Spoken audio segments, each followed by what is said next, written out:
जब तक मौत ने मोहलत दे रखी है, उस वक्त तक तुम लोग नेक अमाल में एक दूसरे से आगे बढ़ने की कोशिश करो, इससे पहले कि मौत आ जाए और अमल करने का मौका ना रहे। जब रब राज़ी होने लगता है तो बंदे को अपने ऐबों का पता चलना शुरू हो जाता है, और यही उसकी रहमत की पहली निशानी होती है। उस रब की कसम जिसके कब्ज़े कुदरत में मेरी जान है, मैंने हज़रत मोहम्मद से खुद सुना है कि अली को देखना भी इबादत है।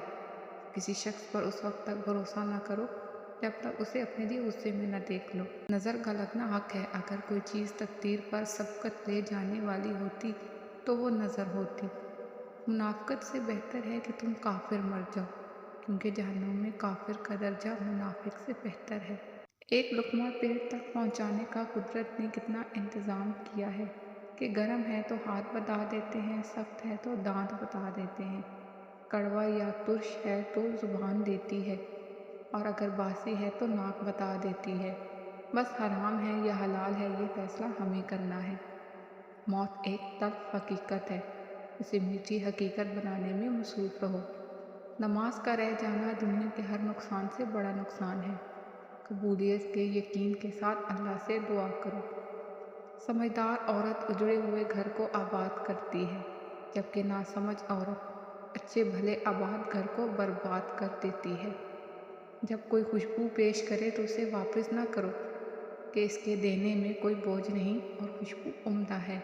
लोगों को राज़ी रखना नामुमकिन है, और लोगों की ज़ुबानों को खामोश रखना इससे भी मुश्किल है। लोगों की ज़ुबानों से तो अंबिया तक महफूज ना रहे। कौन क्या करता है, क्या कहता है, क्या खाता है, क्या पीता है, इन सब से खुद को दूर रखो। अपना जायज़ा लो, खुद से मुलाकात करो, खुद को अच्छाई पर माइल करो। अपने अंदर की खाली जगहों को पुर करना सीखो। खुद को भी कभी महसूस कर लिया करो। कुछ रौनकें सिर्फ खुद से भी होती हैं। कुछ तकलीफ़ हमारा इम्तिहान लेने नहीं, बल्कि हमारे साथ जुड़े लोगों की पहचान करवाने के लिए आती हैं। नबी करीम ने इरशाद फरमाया, अगर जूते का तस्मा भी टूट जाए तो अल्लाह से मांगो। तुम किसी के साथ भलाई करो, तुम्हें उसका बदला बुराई की सूरत में मिले तो समझ लो कि तुम्हारी नेकी कबूल हो गई। मसाइब का मुकाबला सब्र से और नेमतों की हिफाजत शुक्र से करो। अल्लाह ताला फरमाते हैं, मेरे ज़िक्र के लिए वक्त निकालो, मैं तुम्हारे कामों में बरकत अता करूँगा, वरना दुनियावी कामों की कसरत तुम पर इस कदर मुसल्लत कर दूँगा कि तुम्हें फुर्सत ही ना होगी और सुकून से महरूम होगे।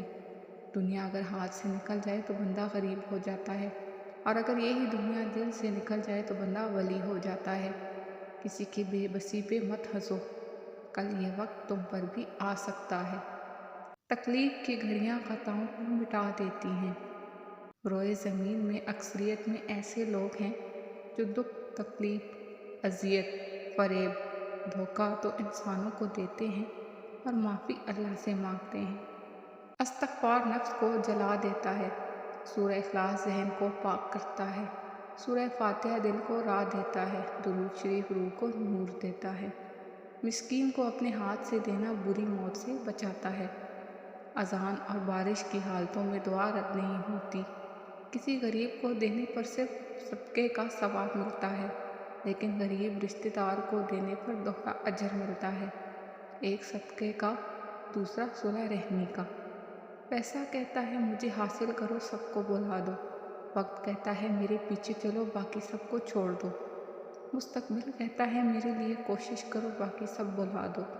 और अल्लाह सिर्फ इतना कहता है, मुझे याद करो, मैं सब कुछ तेरे कदमों में डाल दूँगा। किसी को दुख देने वाला कभी खुश नहीं रह सकता। जो शख्स बालिग़ होने से पहले कुरान पाक पढ़ लेता है तो गोया उसे बचपन ही में हिकमत अता होती है। किसी शख्स को उसके माज़ी की वजह से ज़लील करने से पहले ये सोच लेना कि उसका माज़ी तुम्हारा मुस्तक़बिल ना बन जाए। आदमी के नमाज रोज़े पर ना जाओ, बल्कि उसकी सच्चाई और अक्ल को देखो।